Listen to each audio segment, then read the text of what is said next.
horas e mais 29 minutos, votos renovados de muito bom dia, para si que está do outro lado. E uma vez mais aqui agradecemos pelo carinho da sua audiência, a sua preferência no que toca à informação, por estar sintonizado aos 102.1. Este é o Cazenga Informativo, estamos já nos últimos 30 minutos desta manhã. De lembrar que ainda vamos ter ocorrências do Hospital Geral dos Cajueiros. Ainda podemos interagir consigo, basta ligar para o 942-25-7819 ou ainda enviar-nos então a sua mensagem para o 92350-1157. Bem, já que referenciamos logo no início do programa que iríamos ter aqui, portanto, um professor e também um formador, vem aí o 5 de outubro, acredito que o amigo ouvinte sabe que é o dia da Rádio Cazenga, mas também é o Dia Mundial do Professor. Por isso vamos conversar com o professor, portanto, Emídio, portanto, é o professor que vem da Escola 3017, Emídio Afonso. Muito bom. Ok, assim que está correto. 3117. Muito bom dia e bem-vindo à Rádio Cazenga. Muito bom dia a todos aqui presentes e todos os ouvintes da Rádio Cazenga. Quem também está conosco é o formador do campo, portanto, o professor Helder da Caridade. Muito bom dia e bem-vindo. Bom dia e muito obrigado. Bem, vem aí o 5 de outubro, o Dia Mundialmente consagrado ao professor. Vamos começar primeiramente de como é que vocês foram parar para esta profissão. Bem, particularmente, eu vim parar para esta profissão por paixão, porque sempre gostei de ensinar. Desde pequeno, gostava sempre de ajudar os outros, né?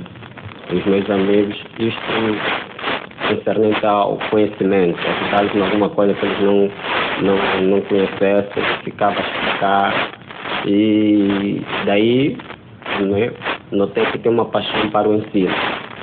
E normalmente nós sabemos que quando temos uma paixão, nós temos que correr atrás da concretização deste mesmo desejo, desta mesma vontade.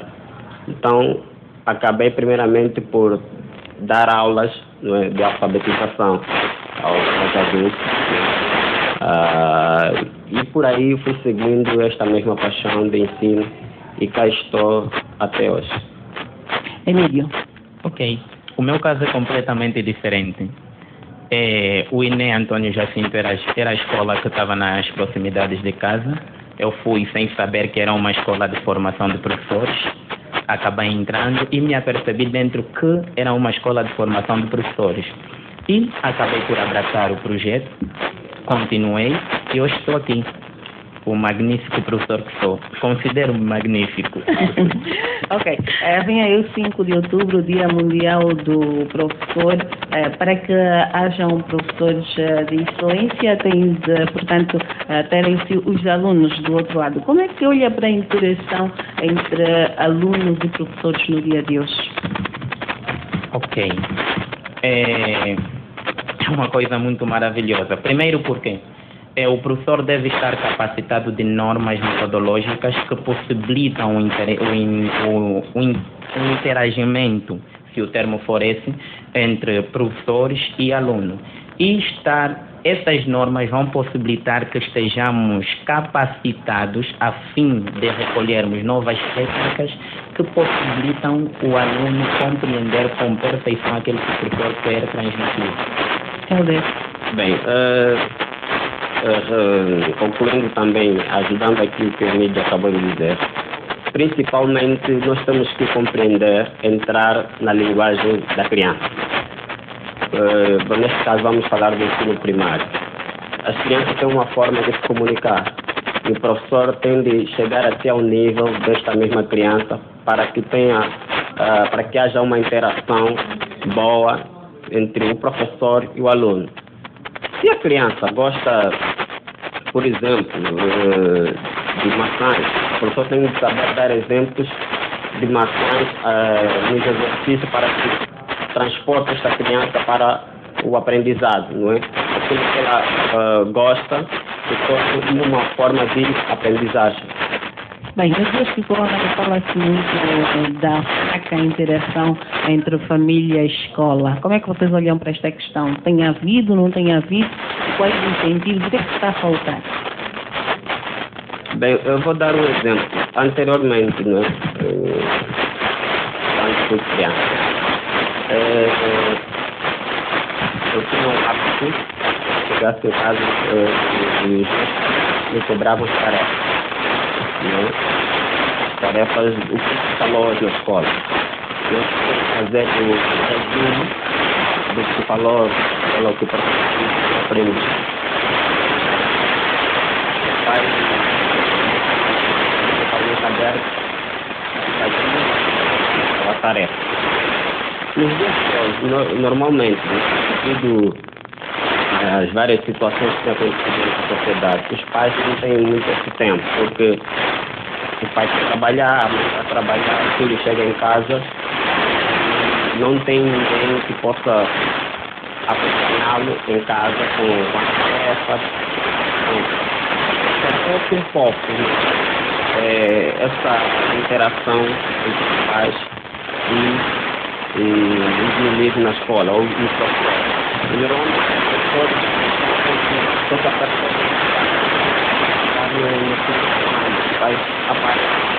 das várias vezes quando o professor para que os pais passem na escola, os pais muitas vezes marcam desse cargo do professor, perguntar ao professor como vive, qual tem o filho que não tem na escola. Mas nunca é tarde, aqui você sabe, eu preciso valor, de voltar a perguntar do professor, tem que ser professor, para que haja uma interação entre a família e a escola. A 3.117 é uma escola primária? É sim uma escola primária. Tem havido essa interação entre encarregados de educação, professores e instituição no caso? Olá, antes do mais agradecer a questão que foi colocada, é uma questão bastante pertinente. E numa das reuniões que eu tive com os encarregados da educação, eu disse o seguinte, que a responsabilidade de orientar, de cuidar, orientar a criança não é somente do professor, da sociedade. E começamos com o pai, os filhos e o professor, porque nós passamos, por incrível que pareça, os últimos eu digo o seguinte, e um apelo que precisamos fazer a todos os encarregados da educação, que compareçam ao final da vida, que conheçam o professor.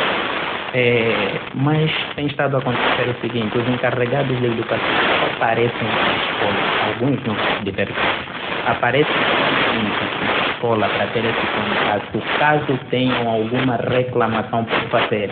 Não, meu filho fez aquilo, meu filho fez aquilo, ou meu filho sofreu isso, meu filho sofreu isso.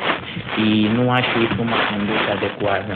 O encarregado deve estar presente na escola por tudo. Caso o filho tenha êxito, caso não tenha êxito, a pessoa começar a realizar muito dentro da escola. Pegar justamente a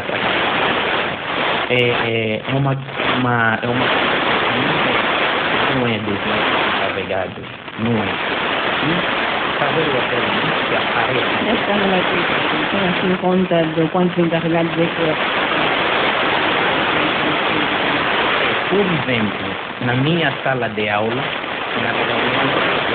nas duas, a primeira e a segunda, que são o balanço dos 2 trimestres, eu estaria a falar de uma sala de aproximadamente 35 alunos, 15 a 16 encarregados de educação. No caso, só apareceram porque foram convocados para a reunião? Porque foram convocados para a reunião.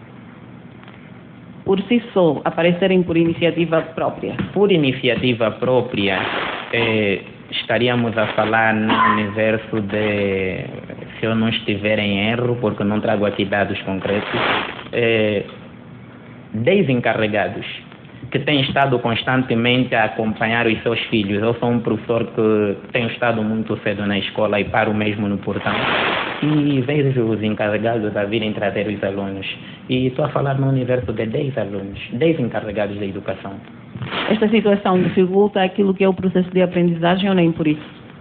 Dificulta, por quê? Porque nós trabalhamos com crianças e as crianças precisam ser cuidadas. A criança, enquanto criança, só precisa ser cuidada. Cuidado com a alimentação, cuidado com o vestuário, com a higiene. E existem, por exemplo, na nossa realidade, aparecem crianças completamente sujas. E nós precisamos dar algumas orientações. Os cadernos dos alunos ficam sem condições alguma e precisamos passar algumas orientações. E quando os encarregados não aparecem, então dificulta-nos. Inclusive, nós fizemos o trabalho no período de pausas, ir até a casa de alguns encarregados, ver qual é a realidade dos nossos meninos. Mas, por incrível que pareça, também são aquelas casas que estão sempre fechadas. E é uma coisa que tem estado a dificultar muito. Eu acho que se quisermos primar para uma conduta de melhoramento, então temos de prestar mais atenção às nossas crianças. Bem, Helder, quando um professor passa por estas situações todas, já sei que o Helder está aí a trabalhar no CAP, capacitação para professores primários. O que é que vocês aconselham, o que é que vocês passam como informação para que os professores possam então driblar todas essas dificuldades e possam atingir o objetivo final, que é de educar, que é de ensinar? Bem, acima de tudo, o professor deve ter coragem, também deve ter iniciativa. Como se diz o ditado, se a montanha não vai até a Maomé, então nós temos que ir à procura desses mesmos pais, não é? Por exemplo, se um pai não presta atenção claramente ao seu filho, não é? Normalmente nós aconselhamos os professores a ir ter, e já vi muitas vezes, e eu testemunho isso daqui do Emílio, já foi ter com alguns pais, levar alguns meninos, não é? Ter com alguns pais até as suas casas, não é? Para explicar a situação do menino, do que está a passar, do que fez, do que não fez, não é? Se o aluno não está a fazer as tarefas, deve ter acompanhamento em casa. Então nós aconselhamos. Por quê? E nós sabemos que a educação, não é? Não é só o papel. Educar não é só o papel do pai, é também a sociedade em si, não é? Nós sabemos que quando um menino sai de casa, ele passa por várias situações. Ao sair de casa, vai se encontrar com os vizinhos. Os vizinhos, se por exemplo vir que ele está saindo de casa e está a lutar na rua, tem a tendência de pegar, olha, menino não luta, o teu pai vai se bater porque conhece os pais. Aí está também, nesse caso, a contribuir para a educação do menino. O importante, o recado que eu deixo aqui aos professores, que continuem, não é, a se entregar para que as crianças não saiam prejudicadas neste processo. Se os pais ou algum encarregado demarca-se desse mesmo cargo, então nós, os professores, temos que trazer estes encarregados para que contribuam todos para o processo de aprendizagem do menino. Temos aqui uma mensagem do Marcelino Sumbo que pergunta: como acabar com este fenômeno da ausência do encarregado de educação na escola? Como puxar o encarregado para ir à escola, saber do dia a dia do seu educando, como é que está a correr o processo de aprendizagem? Como levar o encarregado para a escola, já que andam muito ausentes? Bem, eu acho que isso é uma questão de consciência moral. Primeiro nós devemos saber o que queremos, como queremos e para que efeito queremos.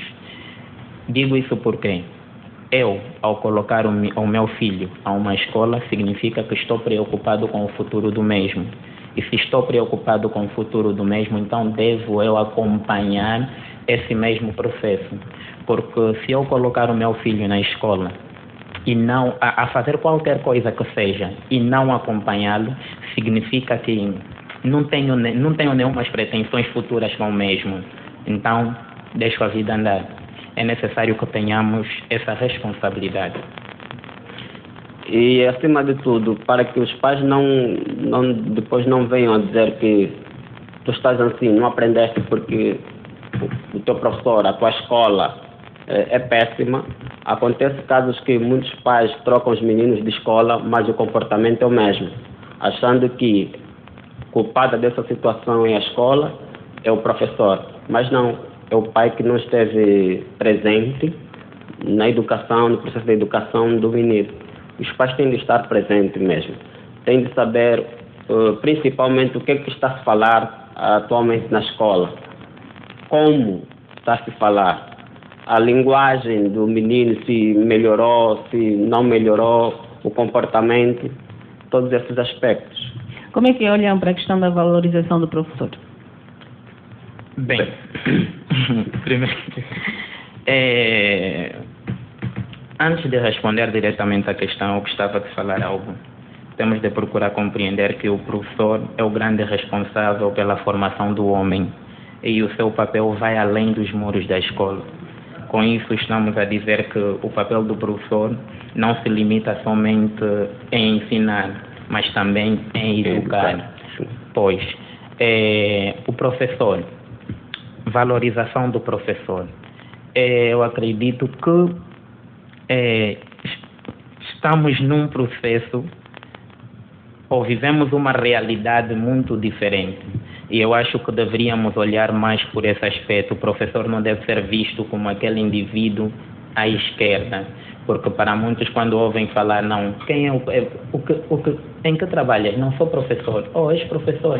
E uns até perguntam, trabalhas em que disciplina? Ou, por exemplo, eu trabalho com ensino primário. Oh, sonhas tão pouco. E já me aconteceu isso. Então devíamos olhar para o professor como um elemento que vem para educar, um elemento que vem para formatar mentes. Não importa em que área esteja vinculado, não. O mais importante é que é um professor. Porque estamos a ver até que o professor é uma profissão muito antiga e, por sinal, a profissão mais valorizada, porque todos os elementos passam por esse indivíduo, então deveria ser a profissão uma profissão muito bem glorificada. E não é o que acontece? Não. Na nossa realidade, pelo que vivemos, não. Continuamos a ser ainda discriminados. Então, principalmente o elemento do ensino primário. Sim, porque é no ensino primário, não é? Que nós vamos aprender nós vamos moldar um homem em si. Porque o professor é um vendedor de sonhos. A primeira profissão que as crianças normalmente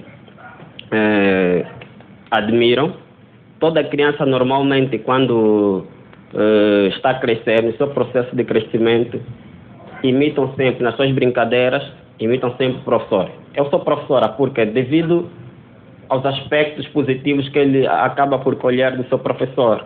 Ele chega em sua casa, o que quer ser da vida? A mãe ou o pai pergunta o que quer ser, o que quer ser.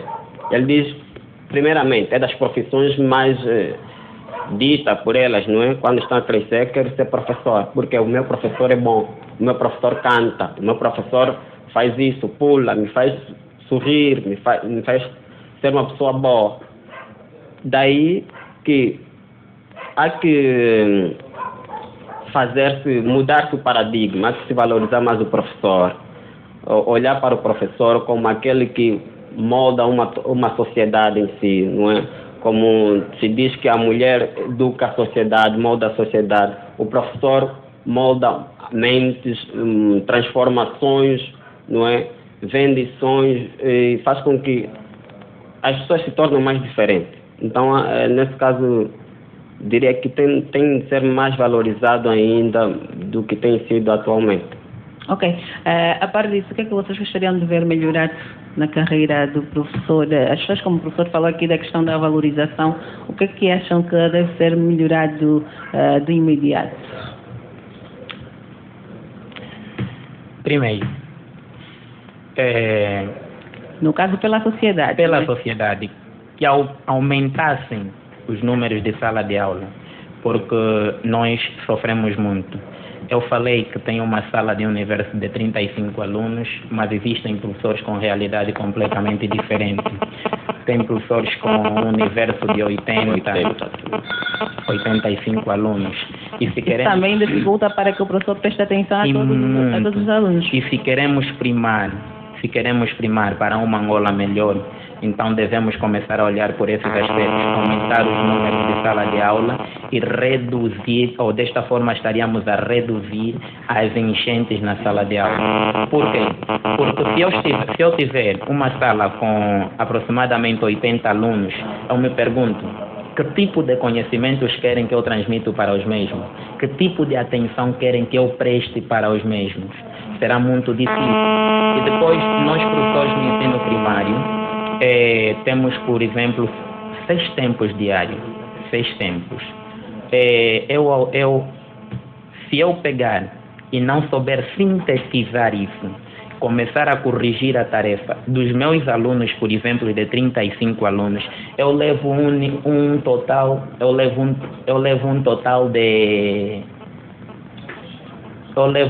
de 1 hora, 2 horas a corrigir os cadernos e a passar tarefa.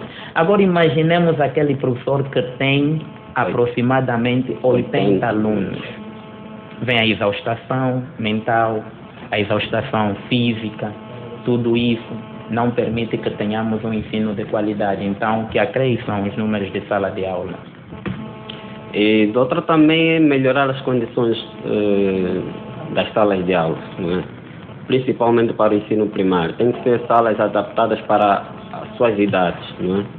Porque relativamente às carteiras, não é? Eles não podem ter são crianças, não podem ter carteiras que normalmente servem para adultos, não é? Então eles devem se sentar com maior comodidade, não é? E de outra deve-se melhorar o que é que eu quero dizer? Ajuda-me, Mídia. Não sei. Bem, então, ao fim e ao cabo, devem melhorar, acreditamos nós que as condições de trabalho dos professores, não é? Se tiverem melhores condições de trabalho, vão desenvolver, acredito eu, muito melhor o trabalho que vocês prestam. Claramente. Se as condições não forem melhoradas, dificilmente também a educação vai ter um e dá insatisfação, não é? Um professor ir à escola, trabalhar em más condições, acreditamos nós que também dá assim uma grande insatisfação por parte do indivíduo. E voltar também... Ver as crianças a sofrerem aí, se calhar sufocadas, todas apertadas, numa sala com 70 alunos, como referiu, acaba por dificultar o trabalho.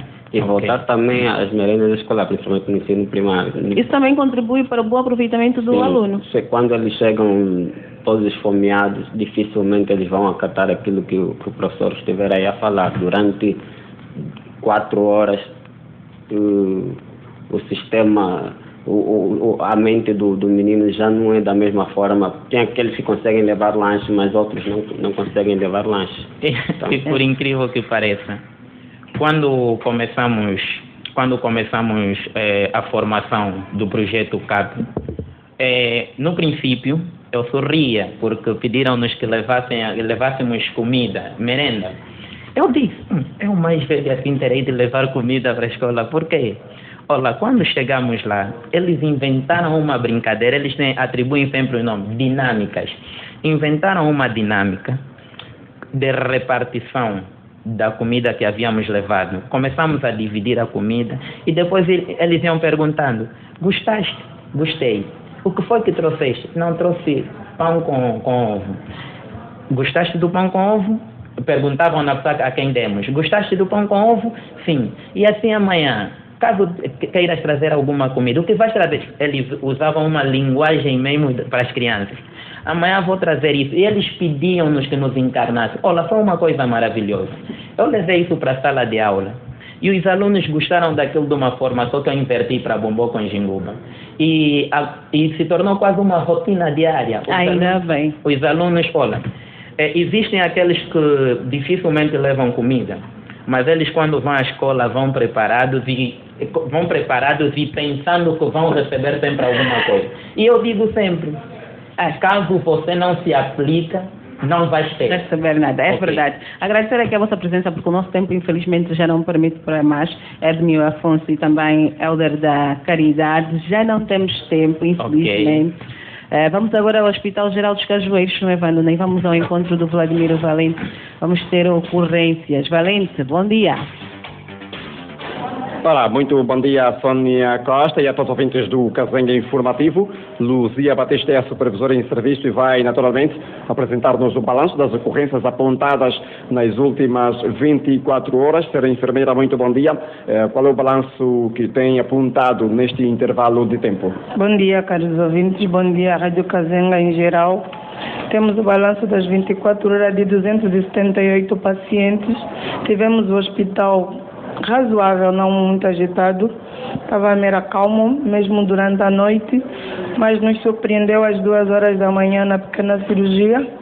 Houve, em seguida, 4 casos de assaltos à mão armada e foram alvejados logo quatro cidadãos, que aquilo foi mesmo um assalto de casa em casa e coincidiu na mesma rua.